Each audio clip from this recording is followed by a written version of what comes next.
बहुत समय पहले की बात है। पहाड़ों और घने जंगलों से घिरा एक शांत और सुंदर गांव था। गांव के लोग सीधे साधे और मेहनती थे।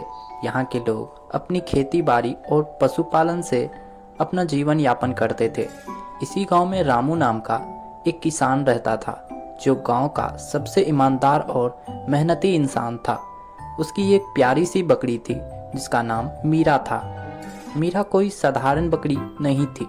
उसकी सफ़ेद पर इतनी मुलायम और चमकदार थी कि सूरज की रोशनी में वह मोती की तरह चमकती थी।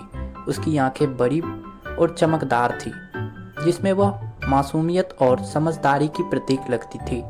रामू ने मीरा को बचपन से ही पाला था और वह उसे अपने परिवार की सदस्य की तरह मानता था।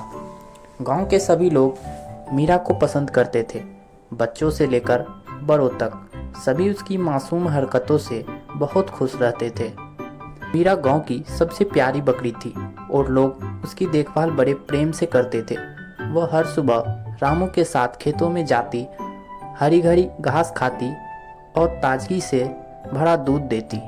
उसकी वजह से रामू का परिवार और गांव के लोग कभी दूध की कमी नहीं महसूस करते थे।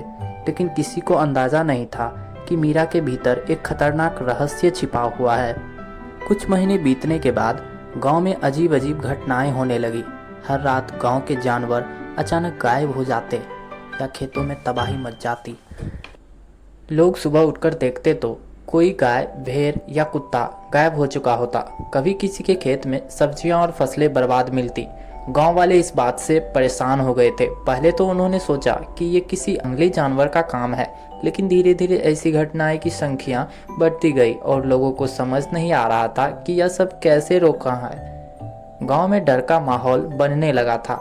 इसी बीच एक और अजीब बात हो रही थी। मीरा हर रात गायब हो जाती थी और सुबह होते ही अपने बारे में वापस आ जाती थी। यह देखकर रामू और बकरी गांव वाले चकित थे, लेकिन मीरा की मासूमियत के कारण किसी ने उस पर शक नहीं किया। गांव में एक बूढ़ी औरत थी, जिसका नाम कमला था। वह गांव की सबसे समझदार और अनुभवी औरत मानी जाती थी। कमला ने जब यह देखा कि हर रात मीरा गायब हो जाती है और फिर सुबह बड़े वापस आ जाती है, तो उसे शक हुआ। उसने सोचा कि शायद मीरा ही इन अजीब घटनाओं के पीछे हो सकती है। कमला ने एक रात मीरा पर नज़र रखने का फैसला किया। एक रात जब पूरा गांव सो रहा था, तब कमला छिपकर मीरा के कमरे के पास बैठ गई। आधी रात होते ही उसने देखा कि मीरा के शरीर से एक अजीब सी चमक निकलने लगी। उसकी आंखें और भी ज़्यादा चमकने लगी और उसके फर काले रंग में बदलने लगे। धीरे धीरे मीरा का शरीर एक भयानक रूप लेने लगा। उसकी सफ़ेद पर अब पूरी तरह काले रंग की हो गई और उसकी आंखें लाल हो गई।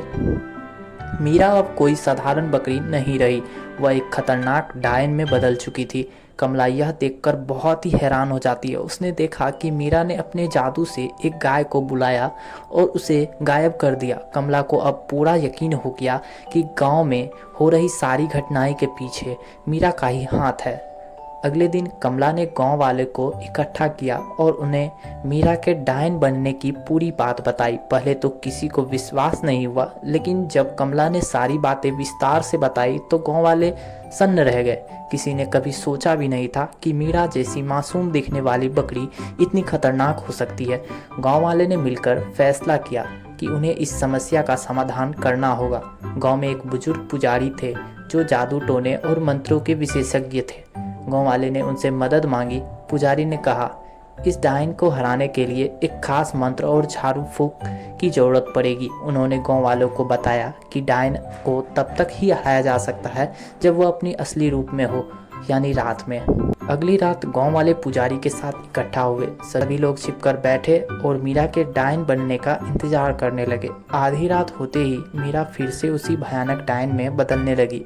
उसकी आंखें लाल हो गई, पर काले हो गए और वह गांव के जानवरों को अपने जादू से बुलाने लगी। जैसे ही मीरा ने अपनी शक्तियों का इस्तेमाल करना शुरू किया, पुजारी ने मंत्रों का उच्चारण करना शुरू किया। गांव वाले चुपचाप देखते रहे और जैसे ही मंत्रों का प्रभाव मीरा पर पड़ा, उसकी शक्तियां कमजोर पड़ने लगी। मीरा